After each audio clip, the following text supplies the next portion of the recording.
तेरा काम धंधा भी करेगी, मेंटेनेंस तो देनी है, सो उसको दे देना, मुफ्त की तेरी नौकरानी। धुंधली बोली, बहन तू नहीं जानती, मेरी ननंद बड़ी चोरटी है, मैं सो गई सारा धन लेके निकल गई तो क्या करूंगी। अरे बहन काहे ज्यादा सोच रही है, तू फल खा ले।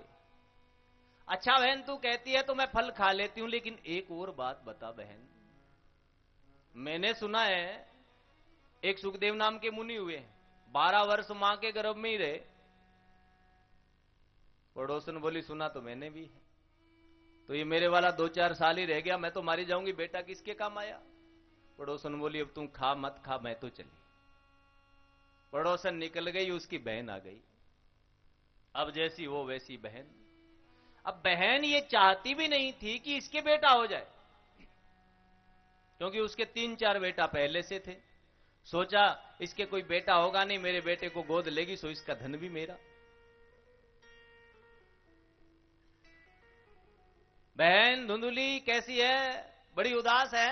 बोले क्या बताऊं बहन, ये तेरे जीजाजी फल लेके आए हैं, मोए कहते हैं फल खा ले तेरे घर में संतान हो जाएगी, बेटा हो जाएगा।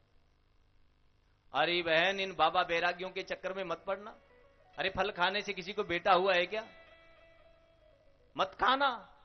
और बात बेटे की है तो मैं तो ये अपने, मुझे कोई संतान होने वाली है, जो भी होगी तो ये दे दूंगी। अच्छा बहन तू मुझे बेटा दे तो देगी ना। बोले हाँ बहन, अब मैं तेरी बहन लगती हूं, तेरा मेरा कुछ बांटा हुआ थोड़ी है, अपना बेटा तो ही दे दूंगी। अच्छा इस फल का क्या करूं। बोले फल से ही बेटे होते हैं, तो वो तेरे घर में गाय कब से बंधी है, बांझ हो रही है, उसको खिला के देख ले। फल गाय को खिला दिया। पंडित जी ने पूछा फल खा लिया। बोले हाँ महाराज, वो तो मैंने तभी खा लिया था और मेरे बड़े फायदा हो रहा है महाराज। अब तो पंडित जी लोगों से कहते अब तो हमारे घर में भी 9-10 महीने बाद थाली बजेगी और संतान हो जाएगी, अब हम भी बाप बन जाएंगे। और वो रोज कहती बड़ा फायदा हो रहा है। 8-10 महीने के बाद बहन को बेटा हुआ, ऐसी लीला रची, पंडित जी को कुछ पता नहीं चला, बेटा ला करके धुंधुली को दे दिया और धुंधुली ने कह दिया घर में संतान हुई है। भोले वाले पंडित जी बड़े प्रसन्न हो गए, बड़े घर में आनंद से खुशी मनाई।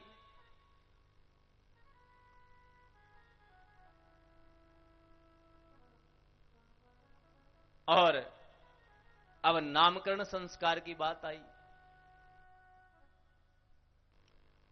आत्मदेव ने कहा नामकरण संस्कार करें बेटे का। धुंधली बोली बेटा मैंने जना है, नाम तुम रखोगे। बेटा मैंने जना, नाम भी मैं ही रखूंगी, मैं धुंधुली, मेरे बेटे का नाम धुंधुकारी। हो गया काम। 3 महीने के बाद आश्चर्य हुआ, जिस गाय को फल खिलाया गया था उसके भी मनुष्य रूप बेटा बच्चा पैदा हुआ। अब तो लोग बड़ाई करने लगे, आत्मदेव के इतने दिन तो संतान भी नहीं थी, और अब इसके भाग्य देखो, गाय भी बेटे देने लगी। और नाम आत्मदेव ने अब खुद रखा।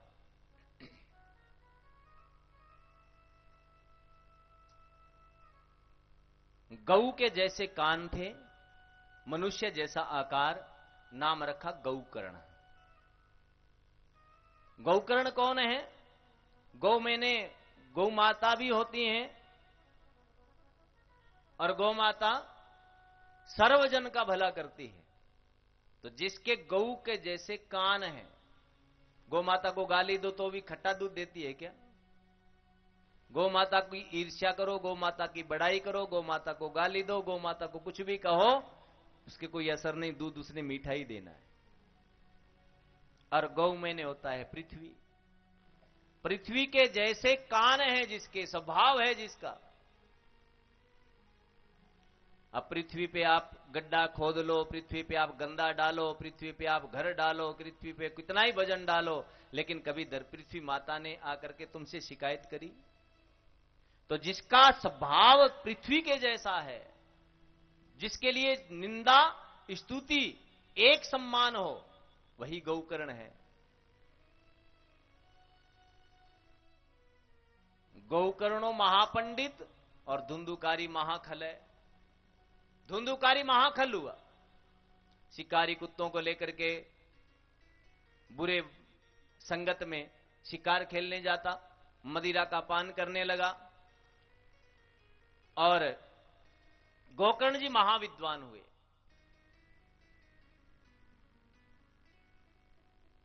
और विद्या पढ़ने के लिए चले गए। एक दिन अपने पिता से वो बोला, धन बताओ कहां रखा है, जो भी है मुझे निकाल करके दे दो, घर के भांडे बर्तन भी बेच दिए। अब पिता बड़ा दुखी हुआ। देखो भाई, एक दिन पिता रोया कि मेरे घर में संतान नहीं है, आज पिता रोया कि मेरे घर में ऐसी संतान है। क्व तिष्ठामि क्व गच्छामि को मे दुखम व्यपोहयेत् प्राणास्तज्यामि दुखेन कष्टम दुखम संस्थित। मेरे को ये कैसा कष्ट आ गया, मैं कहां जाऊं, कहां बैठूं, कहां रहूं। इतने में गोकर्ण जी आ गए। पिताजी क्या बात है, आप क्यों रो रहे हो? बोले भैया, ये तेरा भाई है ना, मेरा बेटा, इसके कारण रो रहा हूं। गोकर्ण जी ने 4 श्लोकों में आत्मदेव को ज्ञान दे दिया। न च इंद्रियशय सुखम किंचिद